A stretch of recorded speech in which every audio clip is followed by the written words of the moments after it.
Friends, welcome back to my YouTube channel. അപ്പം നമ്മൾ കുറേ ദിവസമായിട്ടോ വീഡിയോസും അതുപോലെ ലൈവും ഷോർട്സും ഒക്കെ ഇട്ടിട്ട് ഒരാഴ്ചയായിട്ട് മോള് ഹോസ്പിറ്റലിലും കാര്യങ്ങളൊക്കെ ആയിരുന്നു. ഒരാഴ്ചയായിട്ടുള്ള 2 ദിവസം ഹോസ്പിറ്റലിൽ കിടന്നു. അതുകൊണ്ടാണ് കേട്ടോ വീഡിയോസ് ഒന്നും ഇടാതിരുന്നത്.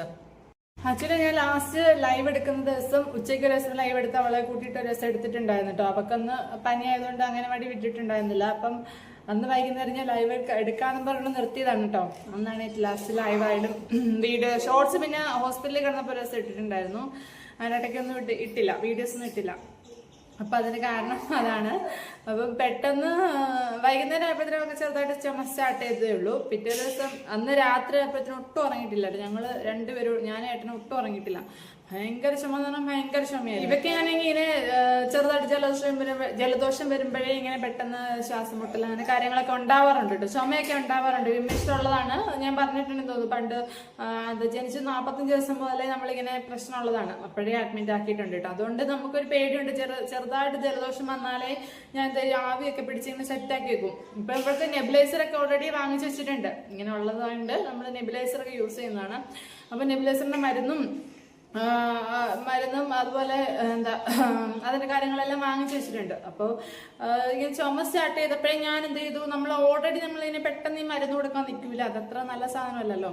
അതുകൊണ്ട് ആദ്യമേ നമ്മളങ്ങനെ നെബുലൈസ് ചെയ്യാൻ ആ മരുന്ന് വെച്ച് നെബുലൈസ് ചെയ്യാൻ നിന്നില്ല. ഞാൻ ആദ്യമേ പനിക്കൂർക്കയും തുളസിയും കൂടിയിട്ട് നെബുലൈസ് ചെയ്തു. ഇപ്പൊ ശബരിമലയ്ക്ക് പോകുന്നതിന് 2-3 ദിവസം മുമ്പ് ഇങ്ങനെ പെട്ടെന്നൊരു ജലദോഷം വന്നായിരുന്നു.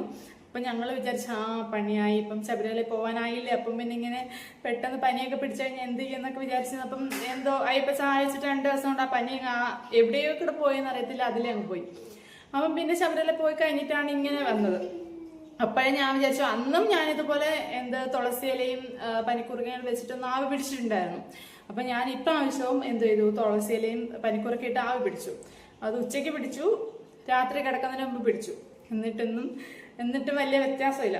ചുമ അങ്ങ് സ്റ്റാർട്ട് ചെയ്ത് ഭയങ്കര ചുമയായി. എന്നിട്ട് ഞാൻ എന്ത് ചെയ്തു, പിന്നെ നമ്മളെ മരുന്നുണ്ടായിരുന്നു ഇവിടെ. അപ്പം മരുന്നൊഴിച്ചിട്ട് ഒന്നുകൂടെ ആവി പിടിച്ചിട്ടാണ് കിടന്നത്. എന്നിട്ട് രാത്രി ഒട്ടും ഉറങ്ങിയിട്ടില്ല കേട്ടോ.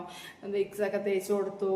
എന്നിട്ട് ഒരു 12 മണിയായപ്പോൾ ഉണർന്നു. 12 മണി വരെ ഉറങ്ങിപ്പോയി. ഒരു 10 മണി മുതൽ 2 മണിക്കൂർ ഉറങ്ങിപ്പോയി. അത് കഴിഞ്ഞിട്ട് ഉണർന്നിട്ട് പിന്നെ ഭയങ്കര ചുമ ഭയങ്കരമായിട്ട് ചുമ. അപ്പൊ നേരം വെളുപ്പിച്ചു, ഞങ്ങൾ എങ്ങനെയൊക്കെയോ നേരം വെളുപ്പിച്ചു കേട്ടോ. ഭയങ്കര ചുമയായിരുന്നു.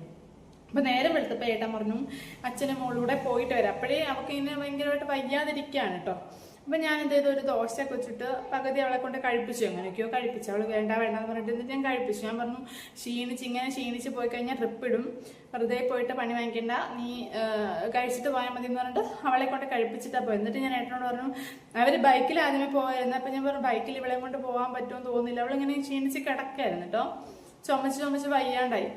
അപ്പം ഏട്ടൻ പറഞ്ഞെങ്കിൽ കാറിൽ പോയിട്ട് വരാം. അവർ പോയിട്ട് പെട്ടെന്ന് വരാതെ പറഞ്ഞിട്ട് പോയിട്ട് എന്നിട്ട് ഇവിടെ കിടപ്പുണ്ടപ്പോൾ ഞാൻ പറഞ്ഞു ഞാനിവിടെ വരാമെന്ന് പറഞ്ഞു. പക്ഷെ ഏട്ടൻ പറഞ്ഞു എന്തിനാ നിങ്ങൾ ഇനിയും ഒരുങ്ങി വരുമ്പോഴത്തേനും ഭയങ്കര ഒത്തിരി താമസിച്ചു പോകും, ടോക്കണൊക്കെ എടുത്ത് പിന്നെ ഡോക്ടറെ കണ്ടു വരുമ്പോഴത്തേനും ഒത്തിരി താമസിച്ചു പോകും, ഏട്ടനെ വന്നിട്ട് ഓഫീസിൽ പോകാന്നൊക്കെ വിചാരിച്ചിട്ടാണ് പോയത്. പക്ഷെ എന്തുകൊണ്ടോ അവിടെ ചെന്നപ്പോഴത്തേനും ഡോക്ടർ പറഞ്ഞു ഇത് ഭയങ്കര ശ്വാസം മുട്ടലാണ്.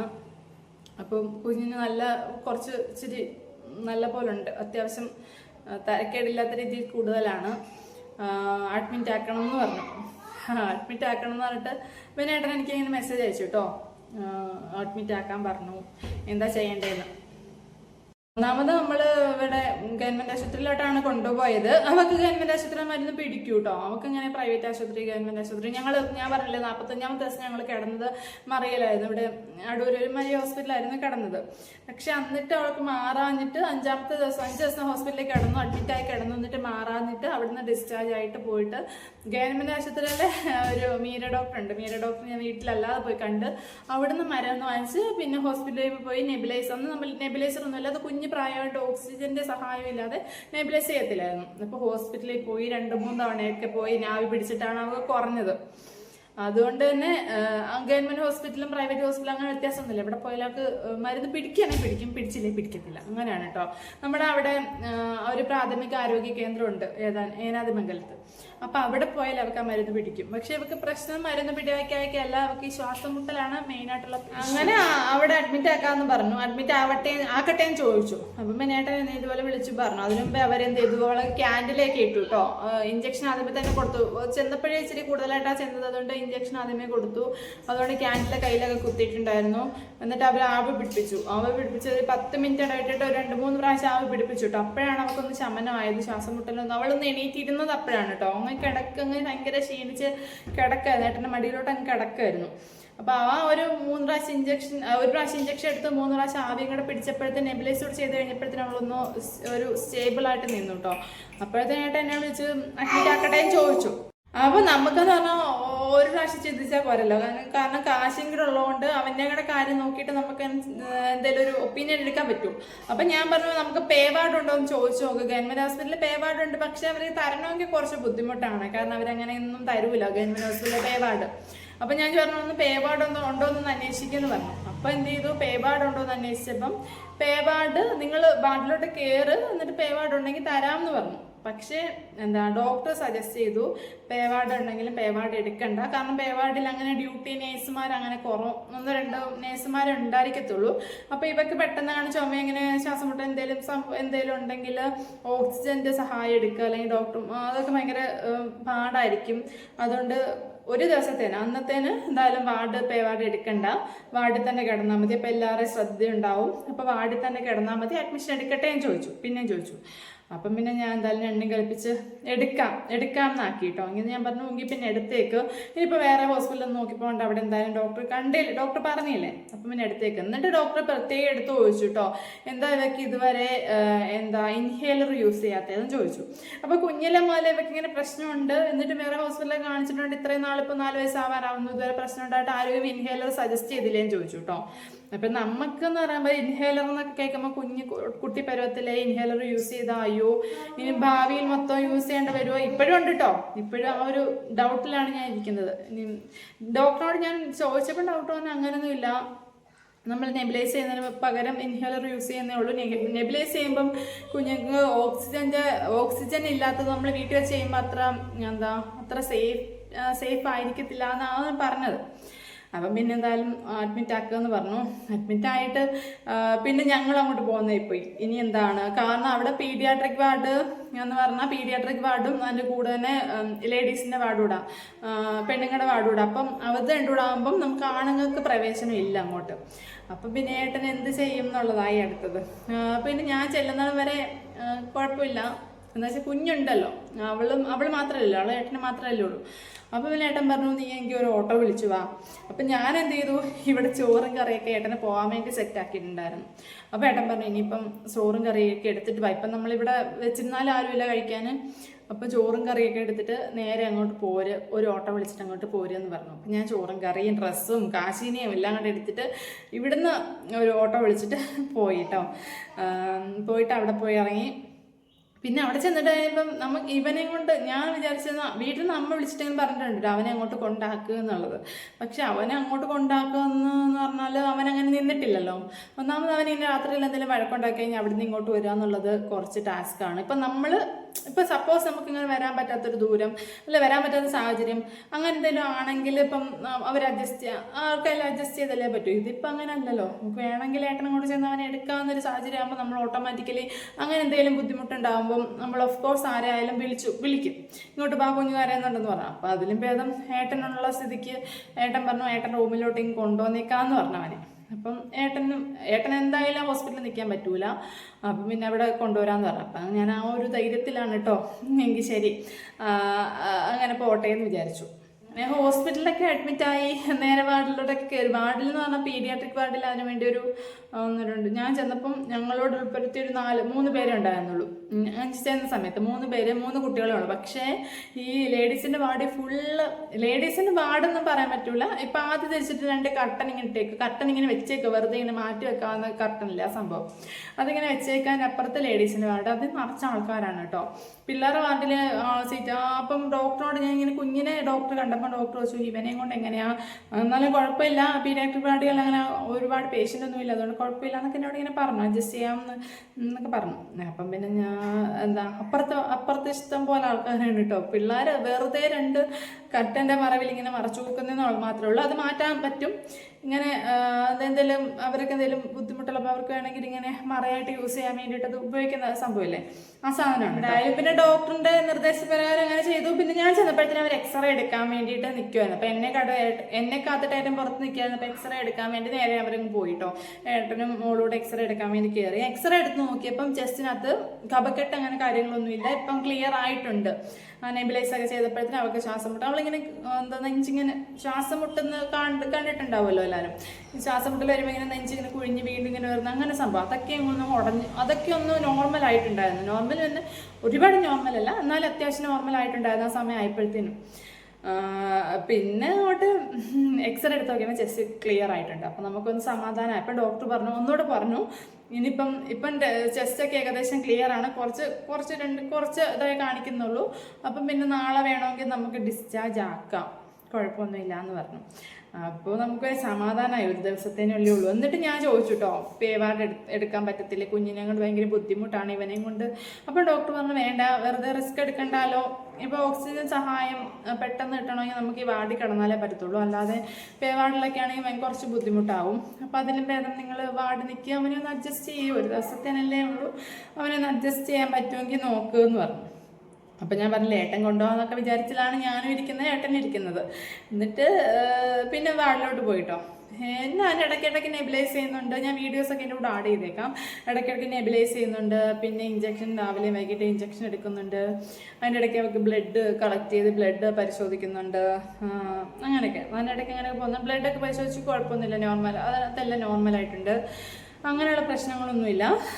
രാത്രിയിൽ കാര്യം പറഞ്ഞാൽ കാശിയെ കൊണ്ടുപോകാന്നൊക്കെ പറഞ്ഞിരുന്നെങ്കിലും ഇപ്പം നമ്മുടെ ബെഡിനപ്പുറത്തൊരു ബെഡ് ഒഴിഞ്ഞ് കിടപ്പുണ്ടായിരുന്നു. അപ്പം ഏട്ടൻ പറഞ്ഞെങ്കിൽ പിന്നെ അത് അടുപ്പിച്ചിട്ട് നിങ്ങൾക്ക് ഒന്നിച്ചെങ്കിട്ട് നീ കാശി അടച്ചെന്നിട്ട് ഒരു ബഹളോ ഇതൊന്നും വേണ്ടാലോ, അങ്ങനെയാണെങ്കിൽ അങ്ങനെ പറ്റുമെങ്കിൽ നോക്കുമെന്ന് പറഞ്ഞു. അപ്പം ഞാൻ വിചാരിച്ചെങ്കിൽ പിന്നെ ആയിക്കോട്ടെ, ഒരു ദിവസമല്ലേ. അപ്പം ഞാൻ ഈ ബെഡ് അടുപ്പിച്ചിടന്നിട്ട് ഞങ്ങൾ 3 പേരുടെ അവിടെ കിടന്നിട്ടോ. പക്ഷേ ഉറക്കം എന്ന് പറഞ്ഞ സാധനം, കാശ് ഇറങ്ങിപ്പോയി.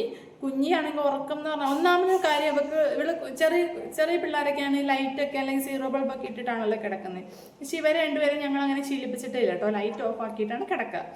അത് ഒന്നാമത്തെ പ്രോബ്ലം. അവൾ പറഞ്ഞു ഇതെന്താ ലൈറ്റ് ഓഫ് ആക്കാത്ത, ലൈറ്റ് ഓഫ്. അവരാണെങ്കിൽ 10 11 മണി, ഈ പ്രൈവറ്റ് ഹോസ്പിറ്റലൊക്കെ ആകുമ്പോൾ ഒരു 9 മണി 9:30 ആകുമ്പോഴത്തേനും ഒരു കിടക്കുന്ന സമയമാണ്. ആ സമയം ആകുമ്പോഴത്തേനും ഒരു എല്ലാ ലൈറ്റും ഓഫ് ആക്കും കേട്ടോ. പക്ഷെ ഇവിടെ ആണെങ്കിൽ 10 11 മണിയായിട്ട് ലൈറ്റ് ഓഫ് ആക്കുന്നില്ല. അപ്പോൾ ലൈറ്റ് ഇങ്ങനെ കിടക്കുന്നതിന് ബുദ്ധിമുട്ട് അവർക്ക്. പിന്നെ ഞാൻ പറഞ്ഞില്ലേ അപ്പുറത്ത് ലേഡീസിൻ്റെ വാർഡ്, അപ്പോൾ ഒരുപാട് പ്രായമായ അമ്മമാരൊക്കെ ഉണ്ട് കേട്ടോ. അവരൊക്കെ ആണെങ്കിൽ സോഡിയത്തിൻ്റെ പ്രശ്നമാവാം. നമ്മുടെ പ്രായം അവർ കൂടുതൽ അതാണല്ലോ കണ്ടുവരുന്നത്, സോഡിയത്തിൻ്റെ പ്രശ്നം. അവരിങ്ങനെ വിളിച്ച് പോവുക. അപ്പോൾ ഇവളാണെങ്കിൽ ഞെട്ടി എണീറ്റിരിക്കുകയാണ് കേട്ടോ. പാതിരാത്രിയൊക്കെ എണീറ്റിങ്ങനെ ഇരിക്കുക. ഇതെന്തിനാ കരയുന്നേ, അവരെന്തിനാ കരയുന്നേ, ലൈറ്റ് എന്തിനാ ഇട്ടേക്കുന്നത്, എനിക്ക് ഉറങ്ങാൻ പറ്റുന്നില്ല അമ്മയെന്ന് പറഞ്ഞ് ഇങ്ങനെ കരഞ്ഞോണ്ടിരിക്കും. അപ്പം ഞാനിങ്ങനെ മനസ്സിൽ വിചാരിച്ചു കേട്ടോ. അതിൻ്റെ അപ്പുറത്തൊരു പൊടിക്കുഞ്ഞടപ്പുണ്ട്, 4 മാസം പ്രായമുള്ള. അപ്പം അതും ഇങ്ങനെ പറയുക, കുഞ്ഞാണെങ്കിൽ ഞെട്ടി എണീക്കുക. എന്നിട്ട് ഇവരെ എന്തിനാണ് ഈ പീഡിയാട്രിക്കിൻ്റെ വാർഡിൽ കൊണ്ടിട്ടേക്കുന്നത് എനിക്ക് മനസ്സിലായില്ല. ഒരു വലിയ ഹാളാണ്, ആ ഹാളിന് 2 ആയിട്ട് തിരിച്ചിട്ട് ഒന്ന് പീഡിയാട്രിക് വാർഡും ഒന്ന് ലേഡീസിൻ്റെ വാർഡും അങ്ങനെയാണ് കേട്ടോ. ഞാൻ എങ്ങനെ വിചാരിച്ചു ഇവരെന്തിനാണ് ഇവരെ കൊണ്ട്, ഒന്നാമത്തെ പിള്ളേർക്ക് ഉറങ്ങാൻ പറ്റുന്നില്ല. ഇവരിങ്ങനെ അവരുടെ ബുദ്ധിമുട്ടുകൊണ്ടാണ് അവരിങ്ങനെ സൗണ്ട് ഉണ്ടാക്കുന്നത്. പക്ഷേ കുഞ്ഞു പിള്ളേരോട് വെച്ച് നോക്കുമ്പോൾ നമുക്ക് അവരോട് പറയാൻ പറ്റൂലല്ലോ, അമ്മയ്ക്ക് സുഖമില്ലാത്തതുകൊണ്ട് അവരിങ്ങനെ ഈ 4 മാസം 5 മാസം 1 വയസ്സ് 2 വയസ്സ് 3 വയസ്സൊക്കെ ഉള്ള പിള്ളേരോട് എന്താ പറയാം, അവരിങ്ങനെ സുഖമില്ലാത്തതുകൊണ്ടാണെന്ന്. ഉറക്കം ഇങ്ങനെ ഡിസ്റ്റർബ് ആയിക്കൊണ്ടേ ഇരിക്കുന്നുണ്ടായിരുന്നു കേട്ടോ. അപ്പം ഞാൻ നമുക്ക് പിന്നെ അവിടെ ഓപ്ഷൻ ഒന്നുമില്ല. പക്ഷെ നമുക്ക് പേവാർഡ് കിട്ടിയാണ് കേട്ടോ. വൈകുന്നേരം രാത്രി ആകുമ്പോഴത്തേനും അവർ വിളിച്ച് ചോദിച്ചു പേവാർഡ് നമുക്ക് വേണമെന്ന്. അപ്പോൾ ഡോക്ടർ ഇത് പറഞ്ഞേക്കുന്നതുകൊണ്ട് നമുക്ക് വാങ്ങിക്കാനും പറ്റത്തില്ലല്ലോ. അപ്പം പിന്നെ അങ്ങനെ ആ ഒരു ദിവസം അങ്ങ് തള്ളി നീക്കി. എന്നിട്ട് പിറ്റേ ദിവസം ഇതുപോലെ ഡോക്ടർ രാവിലെ വന്ന് നോക്കിയപ്പം പറഞ്ഞു ഒരു 11 മണിയാകുമ്പോൾ OP വായോ, OP വന്നിട്ട് ഒന്നുകൂടെ ചെസ്റ്റൊക്കെ നോക്കിയിട്ട് ക്ലിയർ ആണെങ്കിൽ അങ്ങ് വിട്ടേക്കാന്ന് പറഞ്ഞു. അതിൻ്റെ കൂടെ അവർ പറഞ്ഞു ഇതുപോലെ തന്നെ അവൾക്ക് ഇൻഹേലർ യൂസ് ചെയ്യണം. ഇൻഹേലർ യൂസ് ചെയ്ത് തുടങ്ങിയപ്പോൾ അപ്പോൾ ഇൻഹേലർ യൂസ് ചെയ്തിട്ട് അവൾ എങ്ങനെയാണ് റിയാക്ട് ചെയ്യുന്നതെന്ന് നോക്കിയിട്ട് നമുക്ക് ഡിസ്ചാർജ് വിടാമെന്ന് പറഞ്ഞു. അപ്പോൾ ഗവൺമെൻറ് ആശുപത്രിയിൽ നമ്മൾ മരുന്നുകളൊക്കെ സൗജന്യമൊന്നും പറഞ്ഞിട്ടും കാര്യമില്ല. എല്ലാ മരുന്നും നമ്മൾ പുറത്തുനിന്നാണ് വാങ്ങിക്കുന്നത്. എല്ലാ മരുന്നാണെങ്കിലും ഇഞ്ചക്ഷൻ ആണെങ്കിലും നെബുലൈസർ സാധനമാണെങ്കിലും പിള്ളേർക്ക് എല്ലാ സാധനവും നെബുലൈസർ എന്നല്ല മാസ്ക് ഒക്കെ ആണെങ്കിലും അതുപോലെ ഇപ്പം ഇൻഹേലർ പറഞ്ഞില്ല, ഇൻഹേലർ ആകുമ്പോൾ പിള്ളേർക്ക് പ്രത്യേകം ഇൻഹേലർ യൂസ് ചെയ്യാനുള്ള സാധനം ഞാൻ കാണിച്ചു തരാം കേട്ടോ. ആ ഒരു സാധനമുണ്ട്, അതും നമ്മൾ പുറത്തുനിന്ന് വാങ്ങിക്കണം. അപ്പോൾ ഏകദേശം നമ്മൾ പ്രൈവറ്റിൽ കിടക്കുന്ന വലിയ വ്യത്യാസമൊന്നുമില്ല. റൂമിൻ്റെ ഒക്കെ കാര്യവും അല്ലാതെ നേഴ്സിംഗ് ഫീസ് അങ്ങനെയുള്ള സാധനങ്ങളൊന്നും കൊടുക്കണ്ടെന്നേ ഉള്ളൂ കേട്ടോ. അതൊക്കെ വലിയ കാര്യം തന്നെയാണ് കേട്ടോ. അപ്പം മരുന്നിൻ്റെ കാര്യത്തിലൊന്നും നമുക്ക് താരതമ്യപ്പെടുത്താൻ പറ്റുന്നത്, മരുന്നെല്ലാം നമ്മൾ പൈസ കൊടുത്ത് തന്നെ വാങ്ങിച്ചു. ഈ യൂസ് ചെയ്യുന്ന ഇൻഹേലർ ഇല്ലേ, അത് നമുക്ക് ഹോസ്പിറ്റലിൽ നിന്ന് കിട്ടി കേട്ടോ. അപ്പം ആ സാധനങ്ങളെല്ലാം വാങ്ങിച്ചു. പക്ഷെ എനിക്കാണെങ്കിൽ ഭയങ്കര ടെൻഷൻ, എന്താണ് ചെയ്യേണ്ടത്, ഇനി ഇത് ഉപയോഗിച്ച് തുടങ്ങിക്കഴിഞ്ഞാൽ പിന്നെ ഫുള്ള് ജീവിതകാലം മൊത്തം ഉപയോഗിക്കേണ്ട വരുമോ, അവർക്കൊരു ബുദ്ധിമുട്ടാവുമോ എന്നൊക്കെ. വീട്ടിൽ നമ്മൾ വിളിച്ചിട്ട് ഇങ്ങനെ പറയുന്നുണ്ട് കേട്ടോ, ഇൻഹേലറൊക്കെ യൂസ് ചെയ്താൽ എന്തെങ്കിലും പ്രശ്നം ഉണ്ടാകും, അപ്പോൾ നമുക്ക് ഹോമിയോ കാണിച്ചൊക്കെ ഹോമിയോ മരുന്ന് യൂസ് ചെയ്യാനൊക്കെ. അപ്പോൾ നമുക്ക് ഇപ്പം തൽക്കാലം ഒന്നും വേറൊന്നും ചിന്തിക്കാനില്ല. കാരണം ഡോക്ടർ പറഞ്ഞു നമ്മൾ ഹോസ്പിറ്റലിൽ കിടക്കുകയാണെങ്കിൽ ഇവർക്ക് ഇങ്ങനെ ഒരു സിറ്റുവേഷൻ വന്നപ്പോൾ നമുക്ക് ആ ഒരു സമയത്ത് എന്തായാലും ഹോമിയോ സ്റ്റാർട്ട് ചെയ്യൽ നടക്കൂല. അപ്പോൾ എന്തായാലും ഇപ്രാവശ്യം ഇൻഹേലർ യൂസ് ചെയ്തിട്ട് പതുക്കെ ഹോമിയോ കാണിച്ച് നോക്കാമെന്നൊക്കെ ആർക്കെങ്കിലും അറിയെങ്കിൽ പറയട്ടോ. ഇൻഹേലർ യൂസ് ചെയ്തിട്ട് നല്ല സൈഡ് എഫക്റ്റും കാര്യങ്ങളൊക്കെ ഉണ്ടെങ്കിൽ ഒന്ന് പറയൂ കേട്ടോ. അപ്പം എന്തായാലും ഇൻഹേലർ വാങ്ങിച്ചു. അവർ ഒന്ന് അടുപ്പിച്ച് നോക്കി, 4 പഫ് വീതം 6 നേരം ഇട്ടിട്ട് 4 പഫ് വീതവും, പിന്നെ രാവിലെ വൈകിട്ട് ഓരോ പഫിൻ്റെ വേറെ ഇൻഹേലറും, അങ്ങനെ 2 എണ്ണമാണ് കേട്ടോ യൂസ് ചെയ്യുന്നത്. അതൊക്കെ വാങ്ങിച്ച് വീട്ടിൽ കൊണ്ട് വെച്ചിട്ട് ഒരു പറ മരുന്നുകൊണ്ട് കൂടെ അതൊക്കെ കഴിച്ചിട്ട് ഡിസ്ചാർജ് ആകുന്ന ഉച്ചയായപ്പോഴത്തേനും ഡിസ്ചാർജ് ആക്കിട്ടോ. എന്നിട്ട് വന്ന് വീട്ടിലിരിപ്പായി. അപ്പം ഞാൻ വിചാരിച്ചു ലൈവും വീഡിയോസൊക്കെ ഇടുമ്പം കുറച്ചൊന്ന് അടങ്ങട്ടെ, അവർക്കൊന്ന് ചുമയും കാര്യങ്ങളും ഒക്കെ ഒന്ന് ഒതുങ്ങി അവിടെ കാര്യങ്ങളൊക്കെ ഒന്ന് സെറ്റായിട്ട് മതി, വീണ്ടും സ്റ്റാർട്ട് ചെയ്യാന്നൊക്കെ വിചാരിച്ചിട്ടാണ് കേട്ടോ ഇത്രയും താമസിച്ചത്.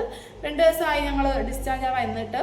പിന്നെ അറിയാമല്ലോ, നമ്മളൊന്ന് മാറി നിന്ന് കഴിയുമ്പോൾ നമുക്കൊന്ന് വൃത്തിയാക്കി, പിന്നെ ഹോസ്പിറ്റലിൽ കിടപ്പെന്ന് പറഞ്ഞാൽ തുണി കഴുകലും കാര്യങ്ങളും എനിക്ക് ഏറ്റവും മടിയുള്ള കാര്യമാണ് കേട്ടോ, ഈ അലക്കൽ. അതുകൊണ്ട് അങ്ങനെയുള്ള കുറേ കാര്യങ്ങൾ പെൻഡിങ്ങിലായി എല്ലാം വൃത്തിയാക്കി ഒന്ന് ഒതുങ്ങി കഴിഞ്ഞിട്ടാണ് ഞാൻ വീണ്ടും ഒന്ന് വീഡിയോ ലൈവൊക്കെ സ്റ്റാർട്ട് ചെയ്യാമെന്ന് വിചാരിച്ചിരിക്കുന്നത്. അപ്പം ഞാൻ കാണിച്ചു തരാം കേട്ടോ ഇൻഹേലർ. ഇതാണ് കേട്ടോ അവൾ യൂസ് ചെയ്യുന്ന സാധനം. ഇങ്ങനൊരു സാധനം ഇതാണ്ടോ, ഇങ്ങനൊരു സാധനമാണ് യൂസ് ചെയ്യുന്നത്. അതിനകത്ത് ഇങ്ങനെ വെച്ചിട്ട് ഒരു മിനിറ്റ് ഇതുണ്ടോ, ഇങ്ങനെയാണ് കേട്ടോ സാധനം വരിക. അപ്പോൾ ഇവിടെ ഒരു ലോക്കുണ്ട്, അതുകൊണ്ട് നമ്മളിങ്ങനെ ലോക്കാക്കണം, കറക്റ്റായിട്ട് ലോക്കാക്കുക. അത് നീ ഇപ്പം ഒന്നും കാണിക്കുന്നില്ല. പിന്നെ ഇത് മാസ്ക് ആണ് കേട്ടോ. ഈ സാധനം ഇങ്ങനെ മാസ്ക് ഇതിങ്ങനെ ഇതിൻ്റെ മൂടിയിൽ ഇങ്ങനെ ഘടിപ്പിക്കുക. ഇങ്ങനെ ഘടിപ്പിക്കണം, കണ്ടോ?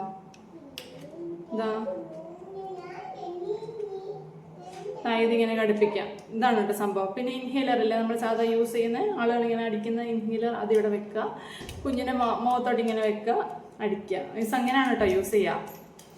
ഇതാണിപ്പോൾ യൂസ് ചെയ്യുന്ന സാധനം. ഇതിനോട് എത്രത്തോളം സൈഡ് എഫക്റ്റ് ഉണ്ട് കാര്യങ്ങളുണ്ടെന്ന് എനിക്ക് അറിഞ്ഞൂടാ കേട്ടോ. ആർക്കെങ്കിലും അറിയുന്നവരുണ്ടെങ്കിൽ പറഞ്ഞു തരിക, ഇതിനെന്തെങ്കിലും സൈഡ് എഫക്റ്റോ കാര്യങ്ങളൊക്കെ ഉണ്ടെങ്കിൽ.